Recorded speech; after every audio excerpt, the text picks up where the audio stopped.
Welcome, everybody, to Office Hours. We have our guest host, Scott Plum. Hey, Scott, how are you? Hey, great to be with you. Thanks for having me. Fantastic. We're live. Always. We're John live. We're is on air. online with me as well. John Arms, my co-host, is here with Voyager U. I'm here on behalf of BusyWeb. We do this every single Friday, and this is your time to ask questions from experts and hopefully just get a chance to chat, because we don't get enough time to hang out and to really discuss things much. For folks that are watching this on replay on YouTube at Voyager U YouTube channel, feel free to get a hold of any of us. Our names at our businesses are available here, and you'll be able to connect up with us that way. For everyone that is watching live, if you raise your hand, we will promote you to be able to talk. Otherwise, feel free to also just chat your questions in, and we're going to manage and manage that inside of the Zoom webinar tools. For now, what we normally do each time is we give the first 15 minutes to our guest star and let them share their thoughts on their topic of expertise. And for Scott Plum, that is absolutely sales. So without further ado, Scott, take it away. Thank you. Thank you. Thanks for having me. Thanks, Dave. Thanks, John, for hosting. I want to start it with a little bit about my bio and kind of who I am. I started my sales career at the age of 21 in 1987. I started the Minnesota Sales Institute in 2002. So I'm in my 20th year, and my commitment is to really work with companies on developing sales teams, shorten the sales cycle, increase closing ratio, stop fighting prospects on price. I wrote a book called Taking Off Into the Wind. I do a couple of podcasts. One is really popular, winningatselling.com. That's every week. So you can find that at that's the title is Winning at Selling. You can find information on winningatselling.com or wherever you get your podcasts. And then I do another one called What Salespeople Need to Know About Selling. And that one's independent. And I work with companies on sales onboarding, workshops, classes, consulting, coaching, anything related to the sales channel. So my goal today is to really create some inspired friction. I'm going to lay down some topics. I'm going to lay down some opinions, some thoughts, some advice, my position, my advice, and I welcome interaction. I welcome you to challenge me, and I welcome you to go, let's talk about that, because I'm really having a tough time understanding that. So when we have inspired friction, and we think about something, it's the first step of change. And we're going to talk about that a little bit later in the session.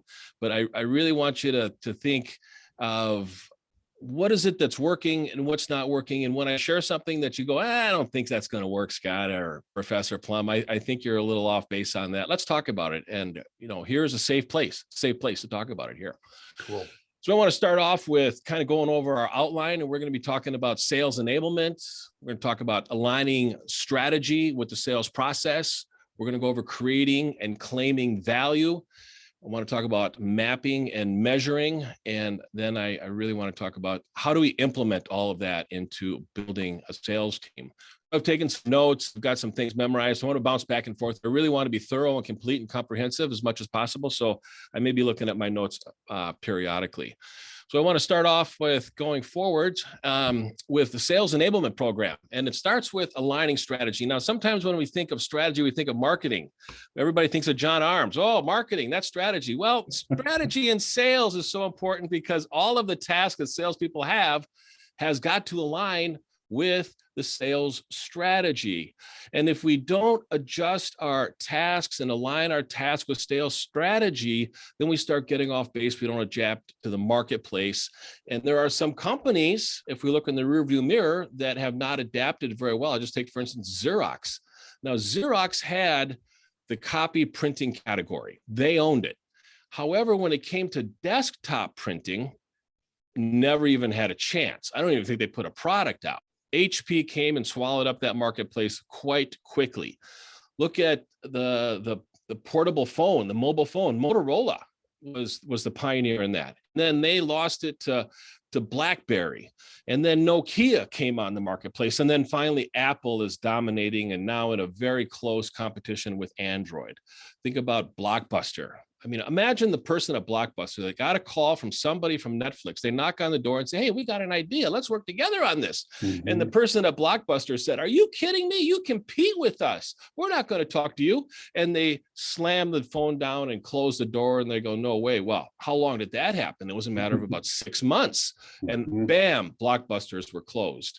So we've really seen an evolution with companies that in a combination of sales and marketing do not adjust their strategy. Now, we also need to talk about delivering training and developing tools for salespeople. And that means that we need to be able to look at the goals and the objectives that require both the sales environment and the sales skills, and to be able to work on developing the sales team to be able to cover both with one-on-one coaching, with accountability, with reinforcement and behavioral accountability with everything they do. And it starts with assessing the current skills, looking at what is needed, filling in the gaps with the skills that the salespeople need. And it's a combination between sales management and sales leadership really working together and really working on the difference between training and trying. Very often salespeople can get into this habit of trying, and leadership needs to work on implementing training and really separating the two. And here's one thing that I think is really important when we look at training and development when it comes to managing and leading a sales team, is that too often ineffectiveness is diagnosed by unrecognized symptoms, masked and increased activities while producing less. And this really gets to the essence of working smarter versus working harder, thinking bigger, really understanding what the prospects are going through and empathizing with them, and then finding the tools and skills necessary in order to implement that. The next is the value proposition. No company can compete or grow without a competitive value proposition. It needs to be constantly adjusting. And a value proposition is more than just a cheaper price. Too often, companies think of value proposition as a cheaper price. That's not what it is. It's determining the value that the customer finds and is willing to pay for. And I think the question that we need to really ask as salespeople when we're selling something to prospects or a marketplace or an industry is asking ourselves, what does my prospect experience in the absence of the value my solution provides? What happens if they didn't buy from me? Think about what happened if you forget your iPhone or your mobile phone at home. How is that going to work on impacting your day? That's a tremendous cost that you have. And the value is everything that the iPhone delivers that you end up paying for. Prospects pay for value. Prospects also define value. Too often salespeople think that they define value. They don't. They deliver value based on what's most important to the prospect and what the prospect is really willing to pay. So that's our first slide. We're going to get into aligning the process or aligning strategy with the sales process, and starting with what are your company objectives, scope of work, and market advantages? Because strategy is the fundamental movement. I really want to be clear on this. Strategy is the fundamental movement of an organization from the present position to a desirable but inherently uncertain future position. That path from here to there is both analytical, for example, reassessing the value proposition, and behavioral, which is really reviewing the sales activities. It includes both customers that you will serve and services you will not provide, and customers you will not work with, and activities that you will not support. I want to read this next part. A strategy must answer the following 5 questions. What product or service will be delivered in customer value in exchange for company's financial value? Where will we play and where will we not play? Number 2. Number 3, how will we win in a chosen segment and what will cause us not to succeed? Number 4, what capabilities must be in place for us to win and how will we obtain them? And number 5, what performance management systems are required? How will we measure and manage our progress? All 5 of those really have to play into account when it comes to management and strategy in that. So you'll have to reevaluate your strategy periodically, and you have to look at, are salespeople selling across product lines? If they're not, we need to adjust the objectives. Are they allocating their activities on the right activities, their time on the right activities? If not, we need to really work with them on their prioritization. Are the salespeople able to sell beyond price and deliver value? And in that case, we'd really need to work on reinforcing some sales skills and creating some greater coaching. Getting into the sales process. I really believe that separation is in the preparation. Every successful salesperson follows a sales system, and struggling salespeople wing it. They get into a situation and they're very casual, and casualness always leads to casualties. And when we get into a process where we're following a buyer's system or a prospect system, we're not following our system. And sales is leadership. We are leading a prospect from a current position to a future position with a greater outcome, filling in a gap of what they want now and what they want in the future. And a system of really strong sales processes is going to cover what you do, how you do it, and when you do it. And think about those three areas. Now, we've all heard Simon Sinek, begin with why. Why is emotional? Why is the motivation that a prospect has to change? Prospects buy emotionally, they justify it intellectually. We've all heard that 100 times. But sometimes when we get focused on why, we end up triggering the prospect to get defensive. I'll talk a little bit more about that. Last one on this slide is on mindset. We need to keep in mind that our beliefs determine our behavior gives us the outcome and gives us the results. If we're not getting the outcome we want, we need to look at what we're doing or not doing, and then look at our beliefs. Our beliefs are created by the experiences that we've had at a young, impressionable age that define reality. And as a salesperson, you can think of two very common, popular beliefs that we've heard at a very young, impressionable age. Number one, don't talk to strangers. How's that going? It ain't going to work if you're a salesperson. Number two is don't talk about money. How's that working out for you? It ain't working out for you if you're not talking about money before you submit a quote or a proposal, because what's the number one objection you get? What you didn't talk about. An objection is an unasked question. And our role as a salesperson is to be a leader, to go through a sales process, to work with a prospect, to be able to have that confidence and the value of making a change and believing in us to follow them to a better place and take them to a better place. So let me get to the third slide, is creating and claiming value. This is so important. Prospects buy for their reasons, not ours. I talked about it earlier. What does the prospect experience in the absence of the value that of your solution provides? That's the motivation that's going to really cause them to do something different. And why is motivational? Why is emotional? If we get ask a prospect, why are you making this decision? Why are you waiting? Why are you holding off? And now you're peppering them with all these whys, they're going to get defensive. And what they're going to do is they're going to defend their current position. And when they defend their current position, you cannot deliver a better solution because now you're debating them and you're arguing with them. The salesperson has got to get on the same side of the table as a prospect and work together against a problem, work together against a common goal.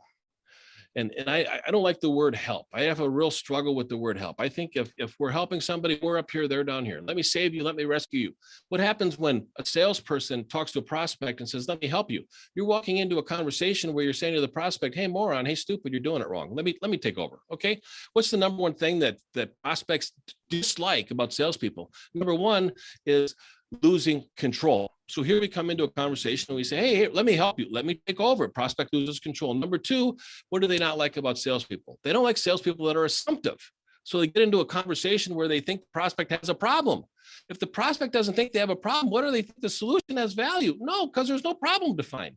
So we really need to work with prospects to uncover the problems and to really be a problem finder.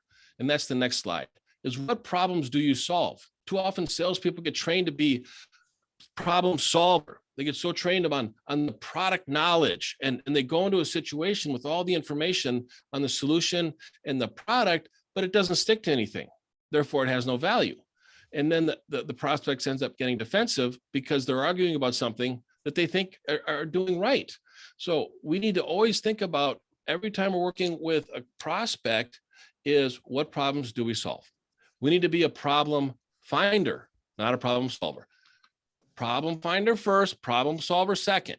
Too often I get called into companies. They say, hey, Scott, can you come and work with our sales team? Can you come and meet me in the conference room? And we want to talk about how you work with companies like ours. I said, I love it. Yes, love to join you. Sit at the table and I say, help me understand your company. What problems do you solve? Well, we create this chemical that's used in, and I go, okay, thank you very much. Let me rephrase the question. What problems do you solve? Well, this chemical that's used, and I get the solution again.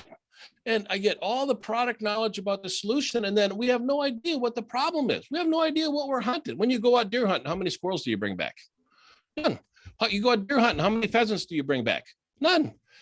We're a problem hunter. Find the problems, bring them back to the office, and that's where we're going to clean them up. And people don't buy, we've all heard that they don't buy the drill, they buy the hole. People don't want money taken out of their 401, their paychecks to cover a 401k. No, that's not what they want. They want to be able to have financial freedom in the future when they can't work, to be able to have the funds to support their lifestyle. So really uncovering what problems do you solve, and then uncovering value is really important. And I've talked a little bit about it earlier, so I won't dwell on it too much, but prospects, customers define value. Salespeople do not define value. And when we're uncovering value, we're uncovering what's most important to them. What's most important to them is a process of uncovering the emotional impact if a problem is not solved. What is the cost, consequences, and risk of a problem not being solved? And we do that by asking questions. First questions are generally, how many people work here? How many machines do you have? When do you want to retire? Just basic information questions. The next one is more focused on pain, gain, problems. If they came out with a version 2.0 of something, what would it have to have in it? If you were to make one change in what you're having right now, what would have to be added to it? So you're really finding out some of the pain, gain of their current situation. The third level is, how long has it been a problem? Who else have you talked to try to fix it? Why do you want to change it now? Really find out their motivation. The fourth level gets into emotional. So what does it cost you so far? How do you feel about this problem? You're really getting into that emotional motivation. And then the last question is focused on bringing the solutions together to deal with the problems and say, if we could come up with a solution that did this, this, and this, that addressed this, and this, what would happen next? So we're able to find out really what is the process they're going to go through on making that decision, on making a change, which is always a challenge because people don't like to change. Moving on to our fourth slide is map and measuring. So we want to measure our daily activities and benchmark our weekly activities. Success is defined by what you focus and trade your time for. I love asking salespeople, tell me, what is a perfect week? Well, it all depends. And I said, well, it depends on what? Well, it depends on what happens. I said, oh, okay. So it tells me, I'm getting the impression you're in customer service. No, I'm in sales. Oh, so, but you're telling me what happens to you, not what do you do. Don't tell me what's gonna happen or what happened. Tell me what's gonna happen. Who's in charge of your time? As a salesperson, who's in charge of your time? What are you willing to trade your time for? What are you measuring every day? Too often salespeople get caught up in this annual goal. And then they end up putting everything off, put it off a day, put it off a week, put it off a month, put it off a quarter. And all of a sudden, we've got to accomplish 50% of our revenue in the fourth quarter of the year. It ain't going to happen. It's just flat out not going to happen. So have weekly goals. Measure what do you want to do every single week? What do you want to accomplish? Think about a daily scorecard. Daily scorecard says, what am I going to do today? What did I do yesterday? And what do I need help with? Now, what am I going to do today? Don't give me a weather report on what happened yesterday. Don't give me a stock market report on how the market closed yesterday. I want to know, what are you going to do today? What are you going to commit to today? Don't give me hope. Don't give me try. What are you going to do today? And commit to that. And then be proud of it when you tell me the scorecard next day and the next day and I say, well, what did you do yesterday? Well, here's what I did. I committed to this and I completed that. That's an intrinsic motivation that salespeople have. It's also extrinsic when we're motivated by money, because our activities and our results hope to translate into money, but it's that sense of accomplishment that we accomplish something, and it's that intrinsic motivation that we measured it, and do it on a weekly basis. Measure everything on a weekly basis. How do you know if you're on track? And you got to correct. If you don't, you're off track and you can continue off track. Just imagine being 1 degree off every single day. What happens after 90 days? you're at a 90-degree angle. I mean, you're not even close to hitting your target anymore. You've stalled out the aircraft. The left wing is starting to dip. Pull up is the next command. But you don't pull up. You end up pushing forward on when you're stalling out the aircraft. That's a different thing. So let's get on to leading and lagging goals. Too often, sales management, sales leadership, they look at the numbers. The numbers are lagging goals. We need to look at the leading goals. What are the activities? What are you focused on? How are you trading your time? What are the objectives? We talked about that. If salespeople are not able to sell across product lines, we need to look at the objectives. How do we adjust the objectives? If we're selling on price and not value and eroding our profit margin, that's going to show up as a lagging goal, but we need to address it as a leading goal to correct it from ever happening. How are we trading our time? What are we focusing on? Our role as a salesperson is to create opportunities and leverage the opportunities that we create. That's it. And it's too often I get called in and the company says, Scott, hey, Scott, can you come in and talk to our sales team? We'll meet you in the conference room. Great. And I say, what kind of challenges are you having on you? Well, we've got a closing problem. You've got a closing problem. Okay. So then I go and I meet with all the salespeople, and what happens? They don't have a closing problem. They have an opening problem. We're too focused on lagging goals and we're not looking at leading goals. It's an opening problem, not a closing problem. Next, I want to talk about the process of change. I alluded to it a little bit earlier today. It's the process of what are we going to do in order to change? How do we change and how do our prospects change? And that is first with awareness. What are we doing or not doing on a daily basis? What should we not be doing that we should be doing, and what are we doing that we should not be doing? That's awareness. First step is awareness. If we have no awareness, how many people have you met that have no self-awareness? It's always amazing to go, wow, you really have no self-awareness on where you're at right now. Then it comes information and it comes knowledge. So you believe the information and the knowledge will work. So you know what the information is, you gather information, you believe that the information will work. Part 3 of question 2, do you believe you deserve a better life? I mean, do you really believe that you deserve a better life? If you do not believe that you deserve a better life, there is no reason for you to change. Why? You don't believe you deserve a better life, better results. If you don't change, I guarantee that tomorrow's going to be the same as it was yesterday. It's a guaranteed, unless something happens to you. But we have to go out and we have to be proactive on changing. And once we're proactive on changing, then we internalize it. It becomes the new you. It becomes who you are and what you do subconsciously. And we all heard about the importance of subconscious behavior, routines, and creating those habits. Lastly, I want to get into the implementation. And I'm jumping around here. I've got a couple screens going here. So I want to talk about implementation. This is a job description. Now, I'm going to read some of this because I think it's really important. And there's really 6 areas when it comes to a job description. And the first area is really creating supportive beliefs and controlled emotions. Too often, salespeople have a high need for approval. They are taught and trained to go out and be liked because they're told people like to do business with people that they like that are like them. Part of that is true. High need for approval is the number one weakness of salespeople. This is where salespeople believe that, oh, I got to go out and build relationships with everybody. Build relationships, but I don't want to jeopardize the relationships because I don't want to ask any questions in order to sell something because I might challenge the prospect to do something different. How can we not challenge a prospect and expect them to change? If we don't challenge them, then we won't change them. There's no reason to buy anything. We don't sell anything. So we get so caught up on this high need for approval that we want to be liked. Our goal is to be likable, or to be like somebody that they want to be like, meaning similar to. The next one is getting into a healthy relationship with money and budgets. I mentioned it earlier today. What's the number one weakness or the biggest drawback that salespeople have when they're raised? It's not polite to talk about money. So they don't talk about money. There might be some other beliefs that money is scarce or money is plentiful. But the number one, 60% of us are all raised with it's not polite to talk about money. So we don't have a relationship with money that's healthy. And money is an instrument used to exchange value. That's all it is. It's a dollar. That dollar is an instrument used to exchange value. What is a budget? A budget is a predetermined number before a decision needs to be made. needs to be made or wants to change.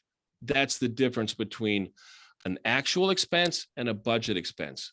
It's amazing how companies find the money when they need to find the money. The third is an unwavering attitude and an outlook of possibilities. We need to be positive. We need to have optimism.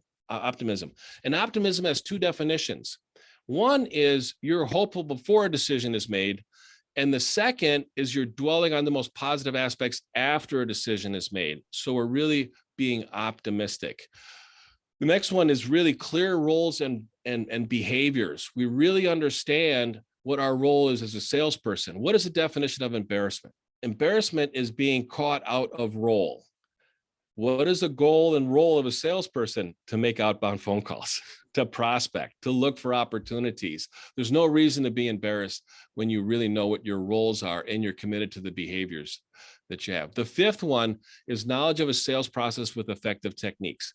We need to stay current with the marketplace. The marketplace is always changing. We've seen a lot of changes over the last year just with COVID and how people buy and how teams work together. We need to be able to adjust accordingly. And the last one is that they're goal focused with a passionate commitment.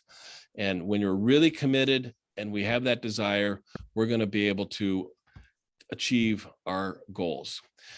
Then we get into the reputation and character. I always like to talk to a salesperson and say, what are 3 words that you want prospects to use to describe you in your absence? And they really think about it. And it's really important to do this exercise, because then the next step is, how do you action those 3 words? What behaviors do you put behind those 3 words so that your prospects come up with those 3 words? Knowledgeable. Okay, that's important. Be knowledgeable. How about being assertive? How about being determined?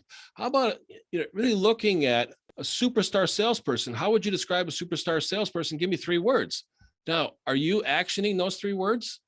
And think about what you need to do in that area.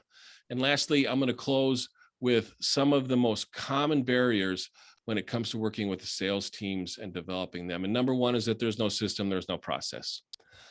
Everybody has their own style. Never want to take away from a salesperson's style, but everybody can follow the same process. There is a system to practice a sales process. If we don't have a process, we revert back to the default, which is the buying process. We follow the prospect's lead. Number 2 is there's no sales philosophy. The sales philosophy is that our beliefs determine our behavior gives us the outcome. Judgment is the most important characteristic of a salesperson. Companies hire salespeople based on one thing: good judgment.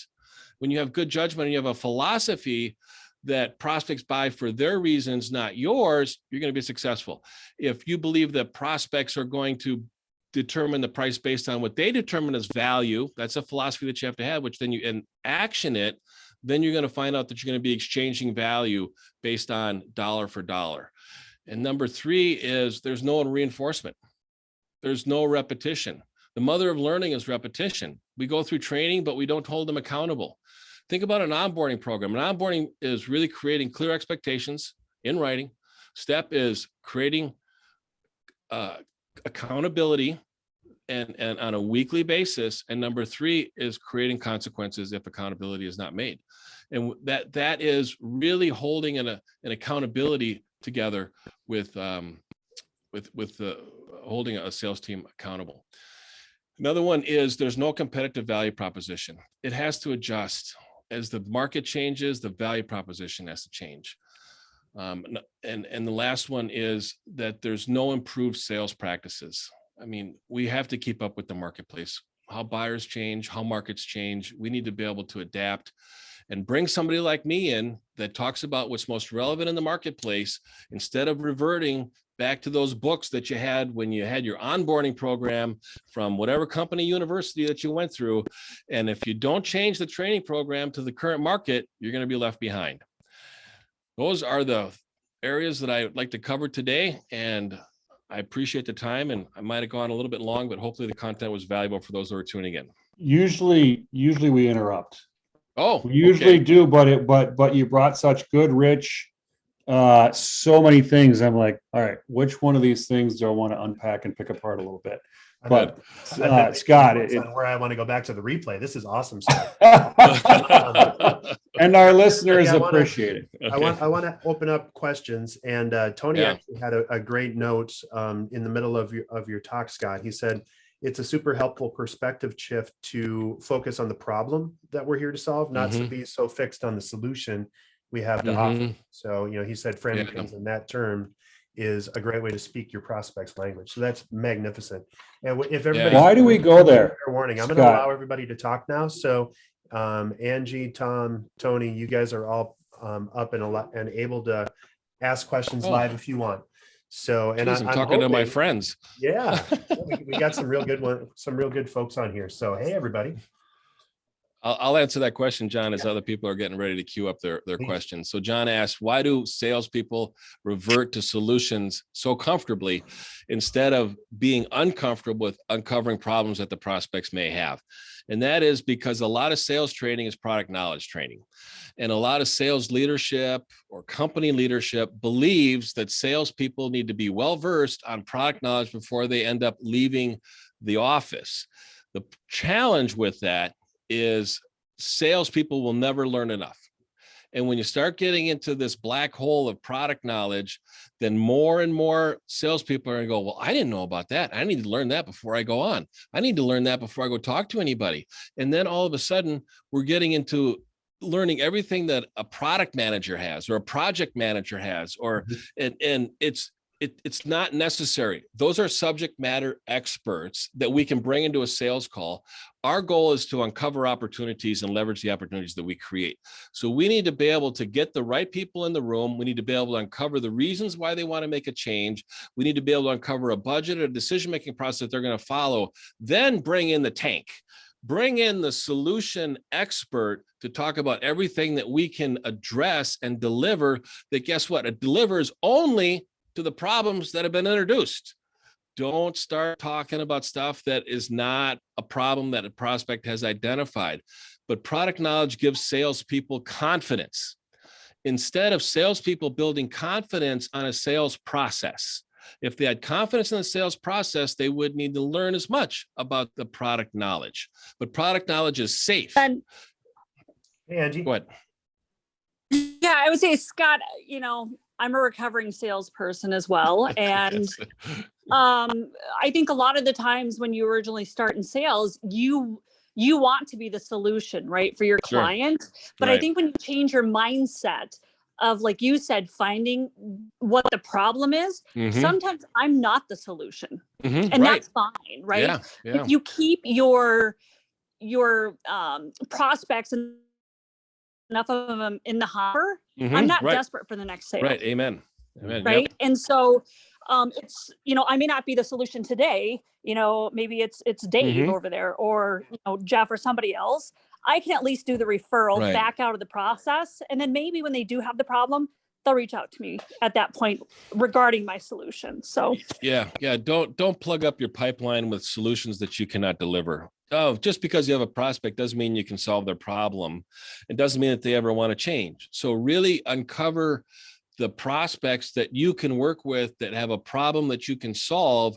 That's where we should have our pipeline. Too often, salespeople plug their pipeline on with unqualified prospects, and they can look at their to-do list going, wow, I really got a lot of people in my pipeline, and none of them are going to buy anything from you. I mean, it's just the comfort of knowing I got a pipeline. It's not worth anything. I mean, it's like somebody calls me and says, hey, Scott, can you do a program on customer service? If I needed the money, I would say yes. That's not a good idea. But right now, I'm saying no. I'm not your customer service guy. I'm not your customer service guy. I'm a sales guy. Am I a marketing guy? I'm not a marketing guy. No, I'm a sales guy. So I'm not going to be deviating from that. Scott, could you talk a little bit about through the lens, our audience tends to be small business, and we generally define that business as under $50 million in this market.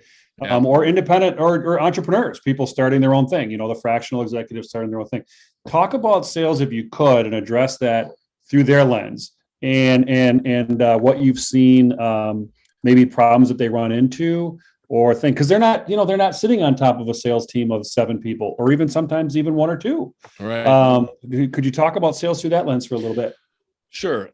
Obviously, if somebody is an entrepreneur, they've recognized that there is a opportunity in the marketplace, and maybe they're looking at that opportunity and they're coming up with a solution to that opportunity.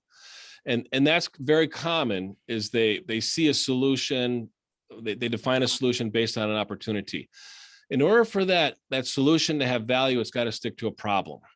The next step is really uncovering what problem does that solution fix.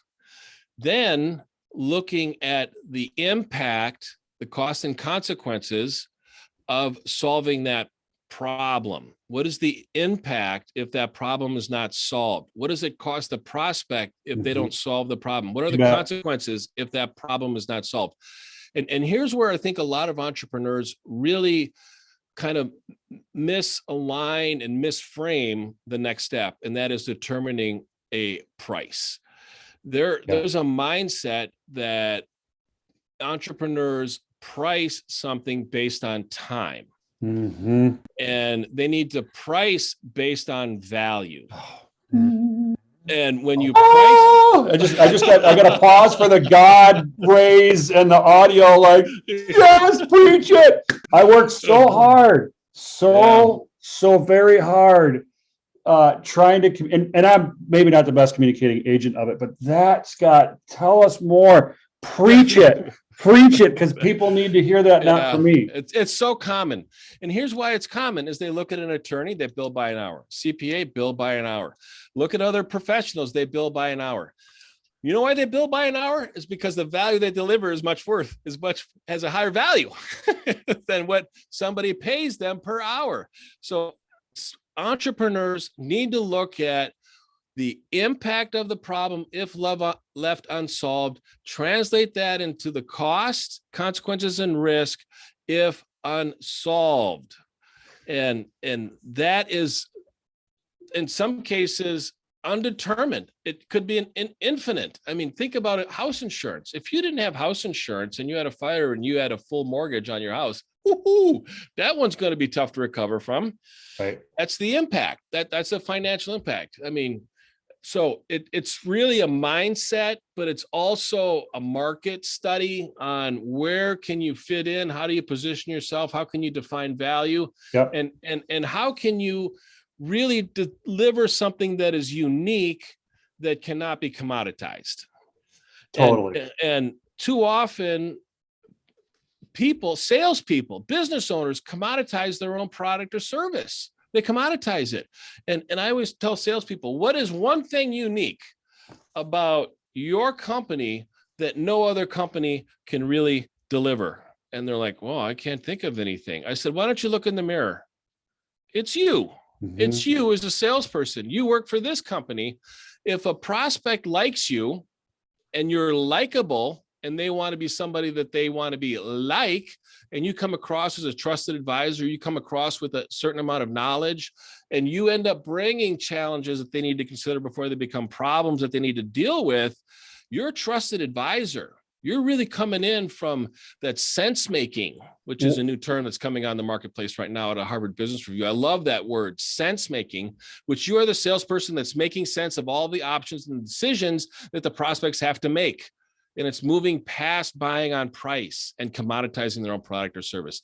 Any salesperson that walks into a business and says to the receptionist, hey, who's in charge of facilities around here? I can save you 23% on your electric bill.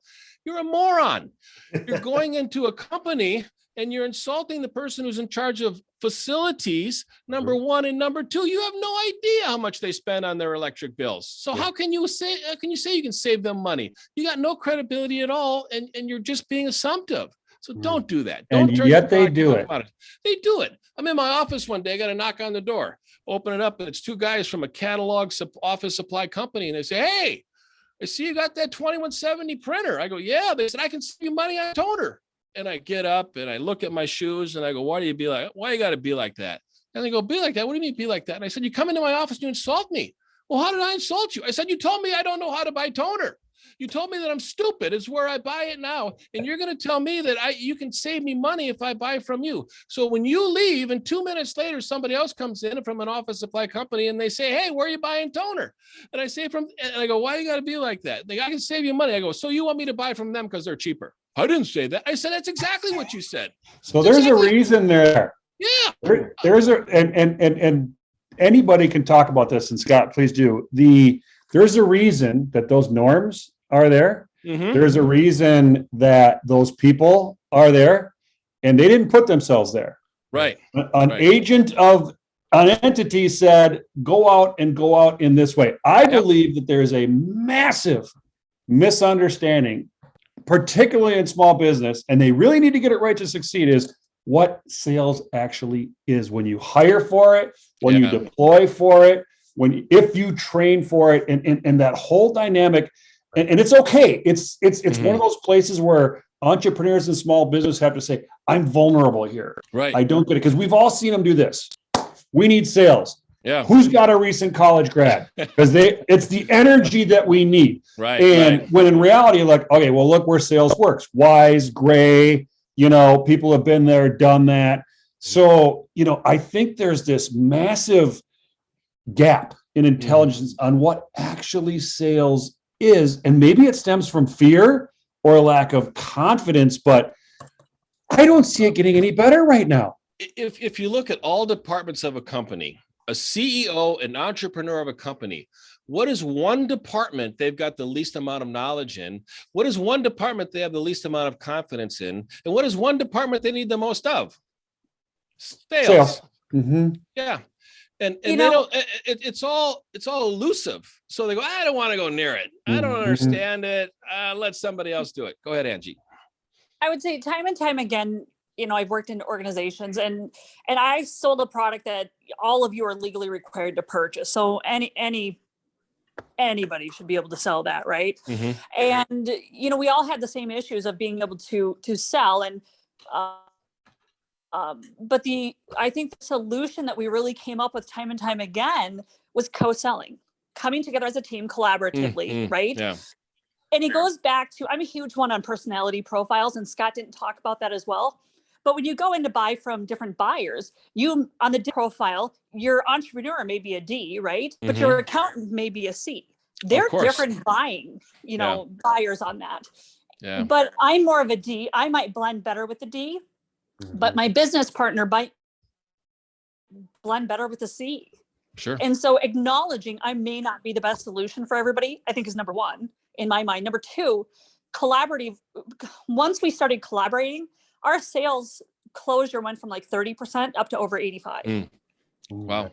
And so would you rather have a piece of the pie or none of the pie? Yeah. Your choice, but you can hop on board. Angie, where do you come from in the economy? Are you an entrepreneur? Do you work for a small biz? Which way, what lens do you look through?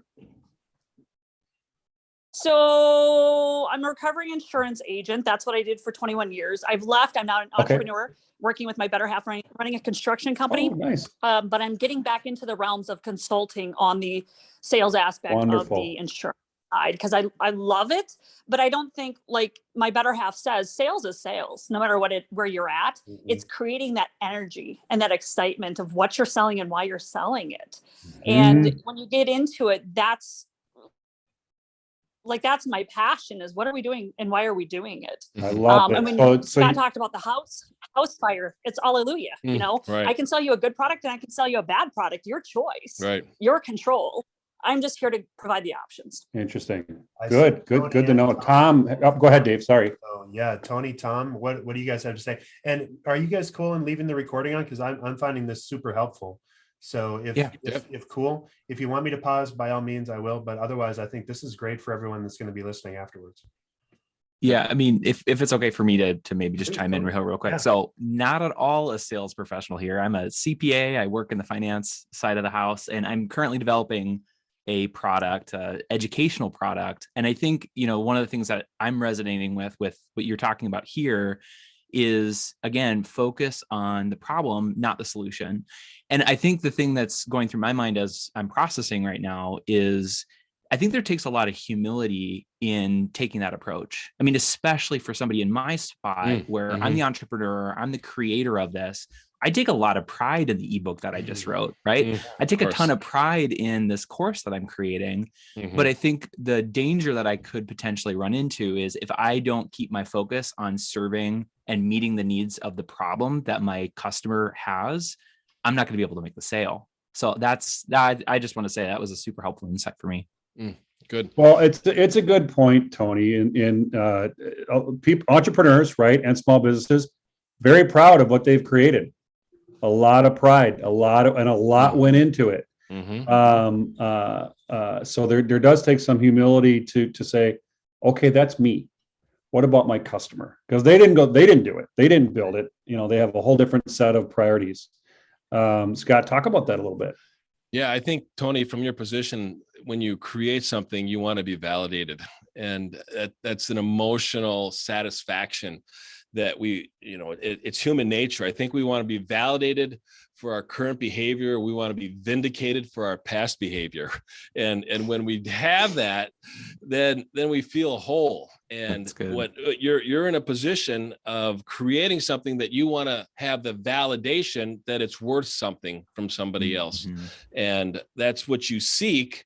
However, you have to be conscious of seeking the validation of somebody else versus having the confidence and credibility that you've created something that is of value, and you're going to continue to deliver that regardless of the people that want to discredit you or feel threatened by you or jealous of your success.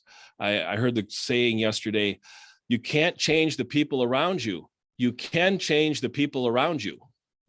I've heard that before. I love that one. Yeah. And you need to surround yourself with people that want you to grow and change and be successful and not feel like they're jealous or envious of your success. And think about the people that you hang around. Are they people that you've chosen to hang around, or are they default people that you're hanging around? Yeah. And sometimes we're dealt with default people. We didn't pick them. They're given to us and we have to deal with them, and they don't want us to change, because when we change, then they get left behind, because everything in our world changes. So I'm getting a little off base, I think, Tony. No, that's what you really talked about, but that's really on base. And I know Tom has a question. So, but 1 second on that, Scott, is the people around us. Yeah. And we're at this big moment of change between what was before 2020 and now what's after 2022.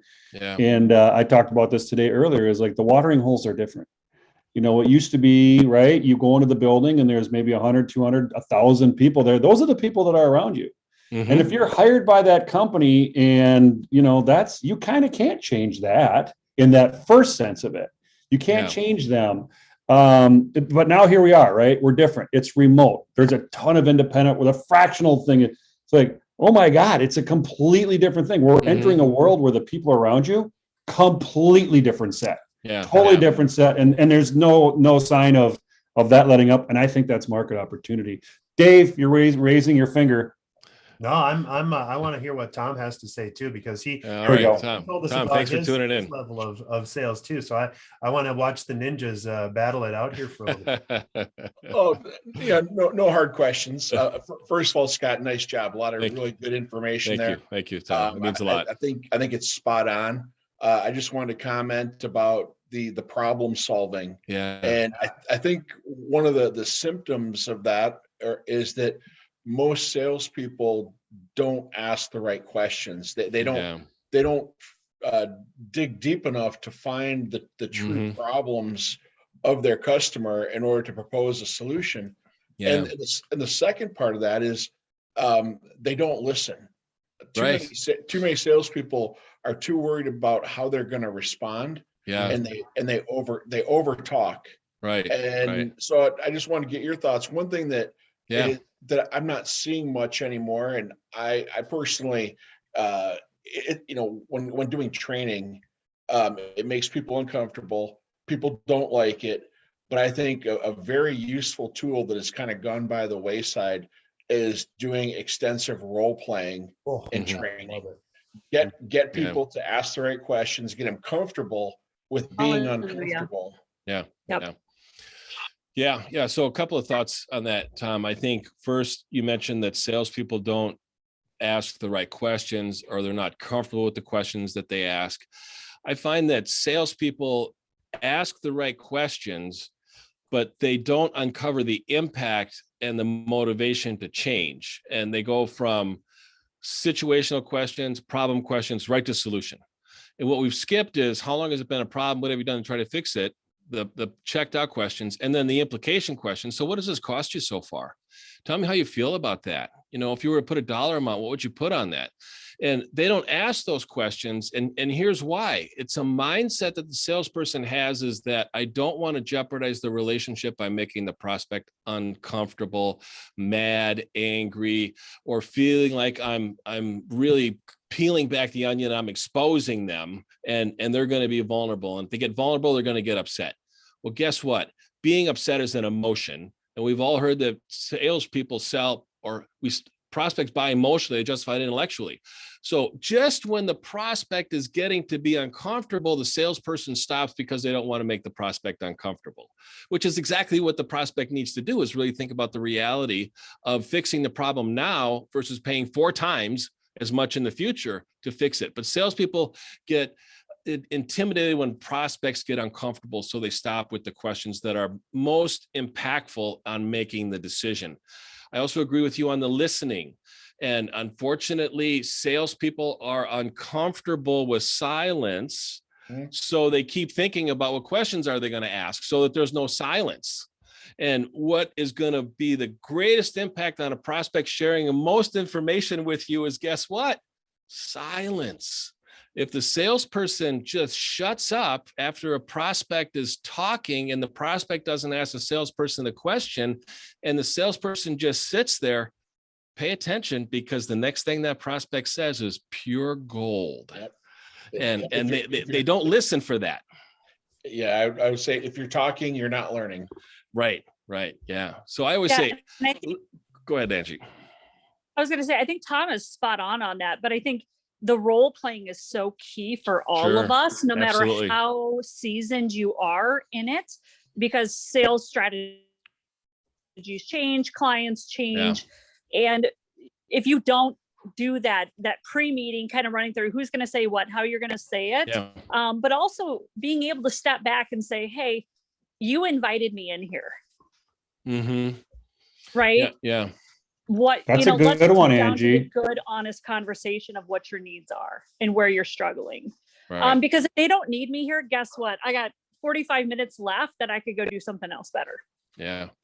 Right. And I think it's valuing your own time as a salesperson, because I'm busy enough. I'd love to help you. If you really don't need me, that's great. It's wonderful to meet you. I'd love to know more about your family, your kids, your life. Mm-hmm. But we can catch up next year as well. Angie, I think that's some gold right there. I love snack size, big ideas that just capture everything. And for everybody listening, what Angie just said in sales, you invited me in here. Now, it doesn't have to be a threat. No. Right? No. It's not a threat. But it's like, you invited me in here. So 5 words, if I'm counting right, you invited me in here. So please talk. That's beautiful. That's so snack size, and anybody can do it. Mm-hmm. But it goes back to building the confidence of your sales team, that they're confident enough that they have the solutions, right? And Scott is spot on in his process that, the co-selling, I don't have to know everything. I just have to know somebody who does. Mm-hmm. And so I just have to go and figure out the solutions and say, hey, you know what? Love the meeting. I appreciate it. I'm going to come back on such and such a date. You pre-plan that next step with the client, right? And I'll have I'll have some ideas put together, and you can tell me what you like, what you don't like. We'll, make a decision from there. Yeah. Scott, just real quick. Tom. What books might you recommend, or what resources might you recommend that are kind of current? You got all of them. I can't see all the ones on the shelf behind you. Yeah. I'm listening to Brian Tracy's The Psychology of Selling right now on Audible, which is the foundation of any sales books. I listened to that on tape, and I'm like, oh my God, every book is written off of these tapes. I mean, and I had the tapes, I had the cassettes back in 1987 or whenever it was that they came out.